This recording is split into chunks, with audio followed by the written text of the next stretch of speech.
Welcome to the Ugly Bug Podcast, a production of the Ugly Bug Fly Shop and Crazy Rainbow Fly Fishing. Welcome to the Ugly Bug Podcast. Today I'm joined by Jeff Liskay, owner of Great Lakes Fly Fishing and an avid angler, an outfitter within the Great Lakes region, both on still waters and then the tributaries that run in or run through Steelhead Alley. I think you'll really enjoy this episode. First, let's step away for a quick word from our sponsor. The Ugly Bug Podcast is proudly sponsored by Wyoming. Wyoming-rooted fly fishing apparel and accessories challenging the traditional mold, designed by anglers for anglers.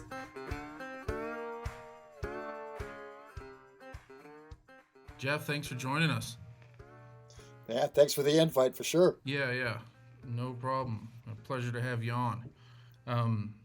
You've got a huge variety of odds and ends that you kind of encompass out there in the Great Lakes region, Steelhead Alley.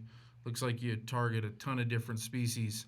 So maybe just give me a rough idea of how you make your living. Obviously that's guiding, but looks like you do a lot of education, a lot more than just simply guiding. Yeah, as everybody knows, the guiding really pays the bills, but the fly fishing communities, as you know, like you're in the trout, in the Great Lakes and around area, I really strive for getting people into our village, right? That's the base platform where we get them into the village, get a fly rod in their hand, say, hey, this is cool, maybe catch a few bluegills, get them in there, and then hopefully, they just progress and get more and more into it because they enjoy it. And then maybe go out and take a trout trip out in the Rockies or come out with me in the boat, just getting everybody started and feeling comfortable, right? That platform of fly fishing to beginners sometimes can be very intimidating when they first step into a fly shop, right? And I just like to have a one-on-one or small classes, get them started fly casting, and just sort of feel them out and just see, are they diving into, 2 foot of water head first, or are they just going to slowly just dip their toes in, right? Right.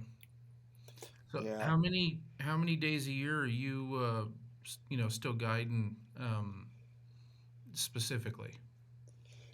Oh, geez. It all depends on the weather, right? So Steelhead Alley, in previous years, we used to start up around October 15th or so, and then around December 15th, we'd be frozen out. And then we would start back up around March 15th until the latest would be Mother's Day, maybe. Usually when the smallmouth start migrating up the tributaries, and we'd be like, okay, then we'd switch over to the lake. In years past, I used to run a walleye boat. I mean, I wasn't always this, fly fishing guide. I was just a charter boat captain back in the late 70s and early 80s, chasing walleyes, netting them, and, that was the way you paid your bills. Now, I still do conventional gear charters too, but I'd say most of my business is fly fishing, really try to introduce the big water to fly anglers. But I'd say way over 150 days for sure.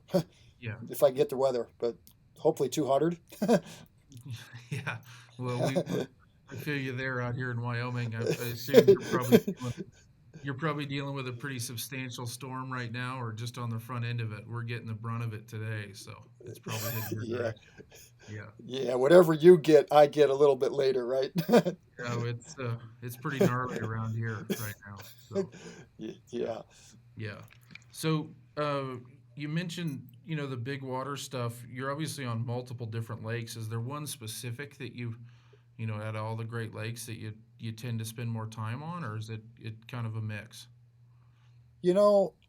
My home waters has always been Lake Erie. I've lived on the south shores of Lake Erie my whole life. And it's just a vast body of water.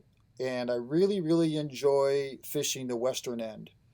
It has the opportunities, I think, for a fly angler because there's the Bass Island chain. And then if you cross the border over to Pelee Island, the Hen and Chicks, it gives me an opportunity to find that little protected water sometimes when the wind blows if I'm a beginner. And it's sort of like saltwater fishing, but in the freshwater design. Like we can fish the flats, we can drop off a reef or drum, we can go in the backcountry, chase gar with a rope fly. It's just a whole different atmosphere that I have more opportunities. And we can fish the connected bays like Sandusky Bay if it really blows. So I think in general, for me, that's my favorite because I think I can get on the water more than I can if I'm just out in the open.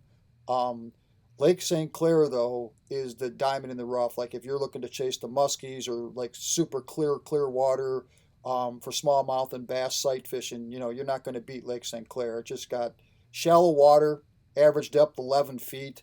So it's really makes it easy to. So Lake St. Clair goes from zero and up that's about 18 feet, and then when it hits the middle of the lake, there's a shipping channel. Then you get into the 30 feet for the shipping commerce there. But other than that, for a fly angler, that shallow depth allows us to keep that fly pretty much easily in their zone all the time. So on Sinclair, you primarily chasing muskie? I mean, obviously you probably take the opportunity for anything you get, but is that usually the target species or kind of the hope? I would say I always have to assess the skill set because there's a lot of anglers that say, I want to catch a muskie on the fly. And, the first thing you say is, can you double haul? And have you had any experience with a 450 or a 500 grain fly line? And they're like, no. So then I usually say, hey, we should, you can consider it, but maybe do the bass fishing and then put a musky rod in their hand and just give them an idea how heavy that really is. But if your target goal is a muskie, I'm going to probably recommend you to maybe do the river venue with somebody where you have a smaller captured audience. You don't have to cast as far and then work your way into it because Lake St. Clair muskies, it's I hate to say it, it's covering the water, bar none. So, the 30, 40-foot cast it might get the job done, but you got to have some pretty decent double hauling skills just to make that happen. I never want to over promise somebody, right? Oh yeah, no, I understand. I think every guide outfitter deals with that in some sense, right? Be it, they I guide a lot. Excuse me, I guide a lot for carp, and it's similar there, right? And an avid trout angler, 25 feet's about all they're used to, and you got skittish carp up shallow. You definitely need to be able to air it out a little bit and be a little stealthier than normal. We're not throwing strike indicator rigs at them where you can plop it out in front of them, sort of deal. So yeah, I totally Yeah. understand you there. It'd be Um, like me trying to dry fly fish. You'd be telling me, go ahead, and I'd be like, yeah, whoops. doesn't work. Doesn't work. All Yep. that all that well on an 8 weight with a 450 grain head. Yeah.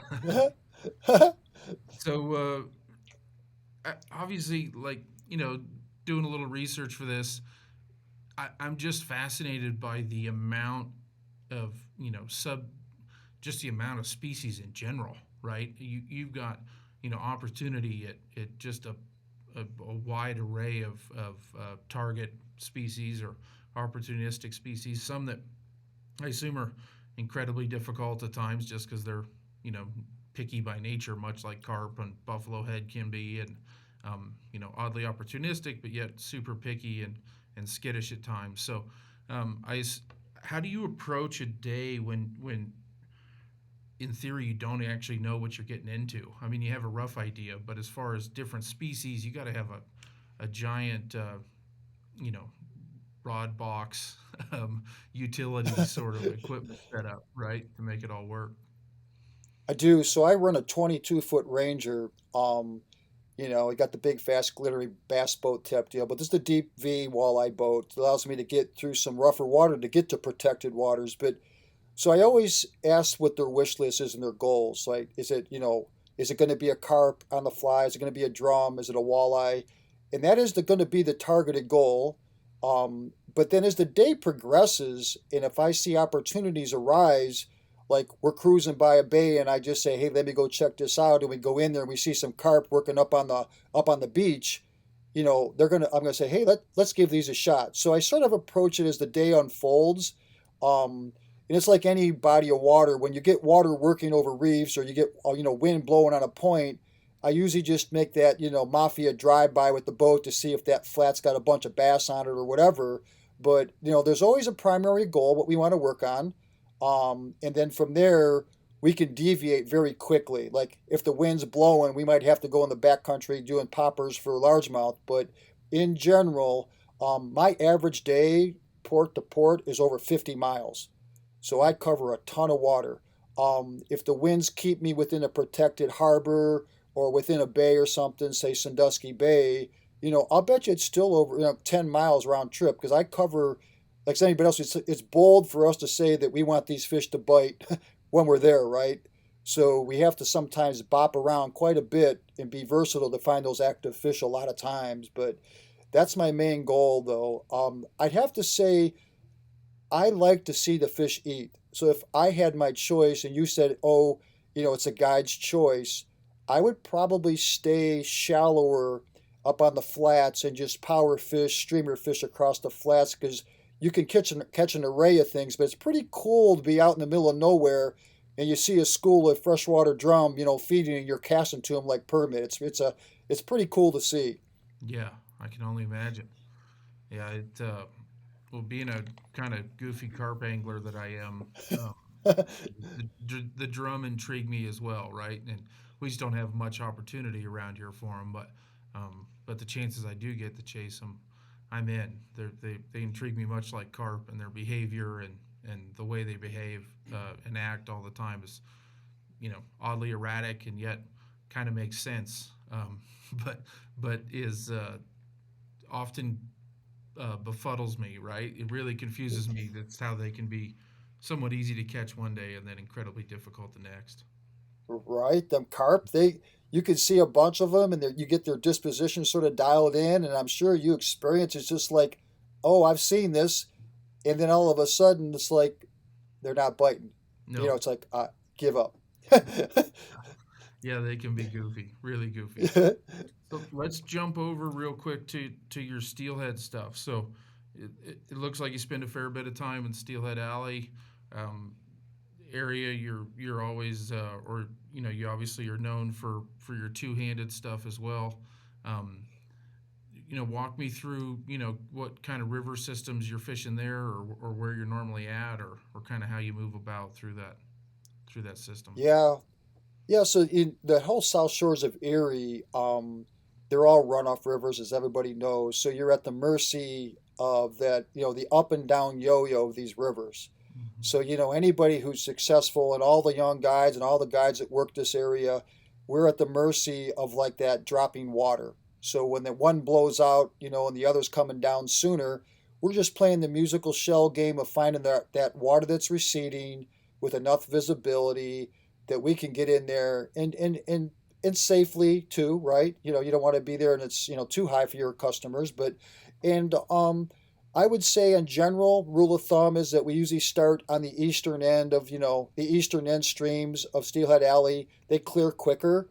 And then as you work towards the west and work your way past Cleveland towards Vermilion and Rocky, because that terrain's a little flatter, we can start getting in, or I can start getting into the western end of those. And it's nothing for me to put 3 hours of windshield time on a day just to get the right water. The cool thing about the two-handed game is that I can, and everybody can get in a little sooner than you could with an indicator rig because, the water's a little higher, it's a little more stained, 14, 18 inches of visibility. And with those larger flies, bigger profile, especially when the water's a little warmer, say maybe 38 or more, 40 degrees or more, I can cover the water, search water. These fish aren't in the community pools. They're sort of spread out on the flats, and we can swing some water. And, you're not going to get numbers at all, as you know. It's not a numbers game, but it's just another way to maybe stay ahead of the general angling population of that two-handed game swinging. And then everybody else might be fishing PA when it's a little cleaner. We might be in Ohio, get a day or two before the rest of the anglers start working their way back on the systems. What kind of gear are you normally, as far as rod, line weight, are you with a switch rod setup or the true space setup, or where are you guys usually at on rod setups? I think everybody eventually starts out maybe a little overgunned because when you're starting to feel the rod load and you're starting to feel it and you're not able to shoot the line as much, and it's a learning skill set as you build all those skills. So your angler might start out with your typical 12 and a half foot, 13-foot 7 weight, and they're getting the job done. But then eventually you'll find out that that's a pretty overgunned rod for our rivers, right? And so you can use that in Michigan and New York and Pennsylvania and some of the larger rivers if you go to the Allegheny or something for maybe some muskie with the two-handed rod. But other than that, most of the time it's that 10.5 foot to 12 foot, 5, 6, and 7 weight switch rods. Um, in the grain weight, it's the problem with a lot of times we have is that the grain weight of that we use Skagit heads, but that grain weight of that shooting head, Skagit head, is the payload delivery system. And so I would say the best opportunity would be somewhere around that 380 grain head to right around 440 grains. That gives you enough mass that you can turn over some little bigger sink tips if it gets higher. It gives you a little bit more. You can throw the bigger bugs when it gets dirty. My favorite grain weights are going to be right around that 300 to 380, 390. Mm-hmm. I like to fish a little bit lighter. And then if I need to get deeper, rather than jumping up to a bigger rod where I can handle, say, that T14 material sinking a little more, I'll just put an intermediate sinking Skagit head on that lighter setup. So if you got a trout spay, that's awesome, man. 5, 6 weight trout spay, awesome. 4 weight, perfect. But that's how I defeat getting down deeper when the water's high, is just using a full sinking intermediate Skagit head. Yeah. Do you? I assume you do. I know you do. On the fly line side, you're an SA guy. Do you have a rod brand you kind of prefer, or I guess if we were to term it as your personal setup to go out for a fun day, what's that look like? What rod, reel, line are you generally throwing? Yep. So I've been with the Scott Rod Company for over 20 years. As they're right there in Montrose, Colorado, Mm-hmm. super nice rods. I'm blessed to have all those saltwater rods on my boat, 14, 15 of them on my boat for the warm water. But in the two-handed world too, I'm using, my go-to has been the L2H, but we're getting ready to bring out a new series. Finally, after COVID, we're getting ready to bring out a brand new generation. But my two go-to rods is an 11-foot 5 weight, which is around 330 grains. And then if I need to bump it up to, say, a little bigger water like the Grand River or something, I'm using that 11.5 foot 7 weight. Um, and that gets you around that 440 grains. So those are my two go-to setups that I use personally. But if you have any rod brand, the main thing is as long as it stays within that wheelhouse and you don't get much too light or too heavy, right? That's all. Yeah. So what's your, I guess, average casting distance? Are they? What's the size of the body of water as far as the reach on the cast that you're looking for clients to kind of hit? I can work with if you can just get the head out, which is basically, a switch rod, 20 foot plus a 10-foot sink tip. There's 30 feet. And the good thing about, 11-foot rod is before you make a cast, you've got an 11-foot cast. Right. Yep. So, I would like to see you in some situations, if you could cast around 10 to 20 feet of running line, I'm okay with that. Mm-hmm. Um, and that allows you to get that head out where you can manipulate the back of that Skagit head and steer that fly where you want to, but it doesn't take a long cast. I mean, if you wanted to cast 70 feet, you could in a few places, but it's not necessary to catch fish at all Yeah. you know Are you? Is your preference with a true running line, or do you mess with amnesia or any of the other odds and ends to use as a running line, or do you like the integrated systems? What's your preference there? there's a couple analogies, and I have a couple different systems.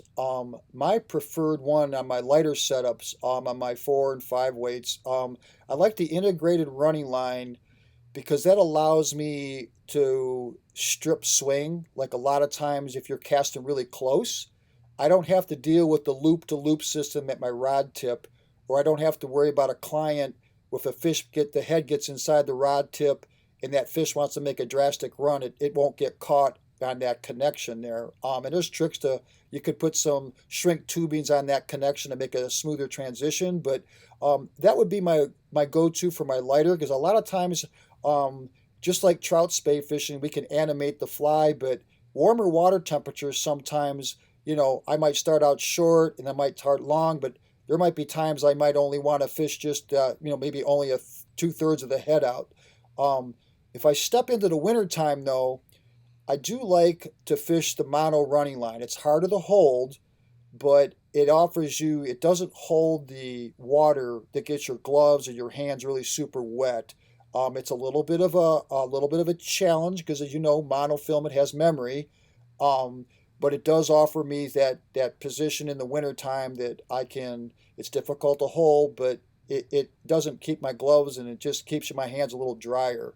Um, One little tip is if you do go to mono, I think everybody at first wants to shoot this line out to the country field, right? They just want to bomb it out there because it's cool.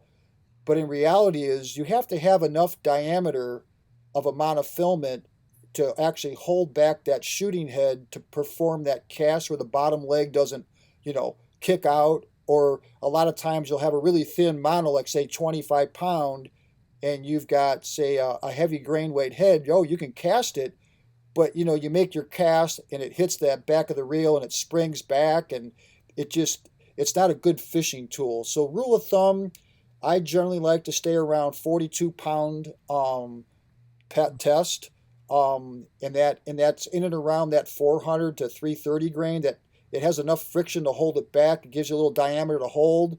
You don't have to worry about it getting caught behind the reel cage and getting all wadded up, on a cold day. And then once I get above 500, 550 and working up, then I'm going to jump up to 50 pound mono. That's a nice diameter. It holds it back. If you're an aggressive caster, you won't get that spring back effect as much. So there's a few tricks and a few little rules of thumb that you need to follow to like really dial in the setup. Yeah. Well, let's jump over to something that's I'm baffled with, and I've been trying to figure out. And I think you're one of the leaders and experts in this category is walleye on the fly, right? I That's one thing out west here. We have a fair amount of walleye opportunity, and I've had some moderate success when they're up shallow, when the lake's super high, but overall they just kind of kick my ass, and Yeah. and you're probably not Yeah. the only one, but Yeah. I struggle because my buddies that are hardware or gear chuckers just outperform me, beyond belief, sort of thing, right? And I try to hold myself back from caving in and moving over there to the dark side that they're doing, but I often cheat. So, um, Yeah. you know, are there certain scenarios? Do you try to target them shallower? Obviously, it sounds like you have some opportunity with, um, shallower lakes, that sort of thing, that might allow that a little easier with fly rod setups. Um, but what are you looking for as to when the walleye present an opportunity? Right. Yeah. How, like you said, how can somebody with all those teeth not eat our chicken feathers, right? Right, right, sure. It's like, yeah, just give them the worm, right? But so walleye, it's interesting on Lake Erie. I struggled, and I still struggle like you. Um, when they're in a confined river situation with moving water, because we have them in our river systems down south, and that they're a little easier to catch, like a saugeye or a smaller walleye there. They set up in the ambush spots, and as our flag comes by, they attack it. But in Lake Erie, there's 116 million walleye. You'd figure it'd be really easy fly fishing, um, but it's not as easy as you think. So the first thing, let me ask you a question. Are your walleyes weed related, or are they on structure related, or how you like? What is your lake layout? Usually structure related. When I've had the most success, they're actually like up in the timber when the lake's flooded, and they're in eating leeches up, leeches and worms up on the shallow flats. Um, and randomly there'll be some catfish and carp with them, that sort of thing. But usually when it's flooded and they're up on the shallow stuff, but still around structure, mostly at the bases of trees. Okay, gotcha. So you're structure oriented. So Lake Erie, we have a few places that on the shallow reefs they have the weeds, but most of it is rock structure, Mhm. right? And then we have a lot of suspended walleyes. So these walleyes, before the water gets, I would say, maybe 78 degrees, and and it really sets up on those hot August days, these fish are a lot of times within the top 15 feet of the water column. And they're up there right below the bait fish, and they're chasing, and they're along the shorelines, they're on the reefs. So the main thing that I have found is vertical speed drop of the fly. So, to react. So if we got chicken feathers and we don't have the worms on and we don't got the curly tails and all that, or the spinners thumping around, we have to get these fish to we can't give them a chance to react, right? So we have to force them to react, which is vertical speed drop of the fly. So a lot of times, lengthening up your leaders super long, which you can't do because you're throwing in wood, right? But Right. in my situation on suspended fish, I can get a very fast vertical drop with some really very fast sinking tungsten minnow baits. And when that fly is that vertical up and down is definitely going to be the trigger. And then a lot of times walleyes have a tendency, you're always taught that the fish look up to feed. I've found that bringing the fly up through them works more successfully, and I'm not quite sure why that does. So if the fish are suspended, say maybe 12 feet down, I catch a few when I'm say, count the fly down, get it down around that 10-foot mark or 10 foot and go right through them horizontally. But I find it's a little more effective if I get it below them and I strip it up through them really quickly. It seems to oh, what the heck's that? I get that reaction bite, or they'll at least follow it, in fairly closely. The strip, I think a lot of times where a lot of anglers, when you have a really heavy weighted fly, if you pinch your hand against the top of the cork when you're stripping in between each strip, and you don't let that fly on slack line to do its thing, you're just doing that typical tarpon strip. It just sort of lackadaisically swimming. You really got to unengage that fly on the pause and let that line just drop back a little bit. And that's that trigger where it drops, that thing flutters, and when you fire it back up.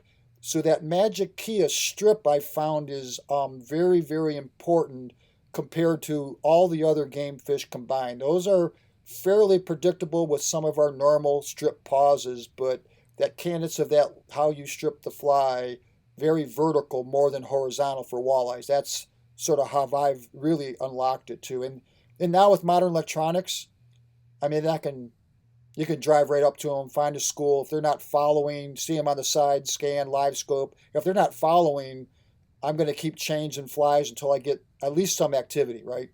Right. So, you're obviously casting from the boat a little bit, but sounds more like you're just almost like a jig drop. You're almost vertically dropping down to them, right? You're not necessarily having an angler cast towards the rock point, or you trying to have them cast towards and then strip it up through, but being 30, 40 feet out. Right. So they are for some odd reason, they are, because I'm using, sinking lines, I'm using the SA 25 cold sink. That tungsten, when there's light penetration, I use a super long, I'm using sometimes 10, 12-foot leaders to get that vertical drop. And they Mm-hmm. get very wary of that tungsten drop or that tungsten section of sink. And I've tried floating lines. It works, when I'm in the super shallows, but it won't keep it in that jigging zone. But I would have to say majority of the time, my secret and what I do is I move the boat into the wind. And when I'm moving the boat into the wind, the angler is casting upwind and he's letting it sink and count, or she, either one. I hate to be sorry about that. I let it swing down and I count it down to the depth, and that not only is it jigging, but it's also swinging, and then I have to control the speed of it by the electric trolling motor. So there's a little bit of element of myself working with the angler to make that all happen too. Huh. I'm gonna have to try a few of those. I haven't really approached it that way, but as you explained it totally makes sense, right? I mean, my buddies are throwing little white flutter-tailed jigs in the same sort of Oh, scenario and having great success. But I think um, for me, the one thing I don't think I've ever been able to, or I've never really done effectively, is bring it up through them, get it below them, and strip it up through them versus stripping it at the same depth that they are. And coming across their face. I've never come from the bottom up over the top with a fly rod, so I'm gonna have to check that out. I like yeah, your idea. yeah, yeah. Maybe in the timber, do like a sliding indicator rig. Yep. So, you're going to get snagged, and then you could just rip that, rip that really heavy weighted minnow pattern if that's what they're using, and just rip it up and down, and you got that indicator to hover over the timber, but yet you can still jig it like them. Try that, man. Yeah. Do you guys get a lot of leeches? Our walleye focus on a leech pattern quite often, and that's usually where I have the best success instead of a minnow pattern. But do you guys have the same sort of Oh, environment where you get a fair number of leeches? no, no. Erie is. I shouldn't say it's not. It's not leech free, but could you catch them on the leeches on? Yes, but it's all bait fish oriented there. Hmm. You could catch them on some goby patterns too, but most of the time it's a bait fish pattern that I've had my most success on. And if it ain't chartreuse, it's no use. One of those deals too. Yep. Yep. So your guiding schedule, how busy are you? If someone was interested to try to get on your calendar, I assume they need to get a hold of you in advance. But do you have some open slots, or do you stay pretty busy? Oh yeah, there's always open slots because the big water game is not for everybody, right? Mhm. It's something that you've got to be, you don't want to have to get seasick, but the steelhead schedule's pretty booked, but the open water stuff, I've got 8 9 months. I even strip streamers for the steelhead off the harbors. So that fall time for me is my favorite time. Is like I can cast a trophy smallmouth and the steelhead around the harbors before they even get in the river. So that's a pretty cool time. Is that fall time? I love that mix of the seasons. And if we get some low waters in the rivers, that's a great time to do a double sword thing. Awesome.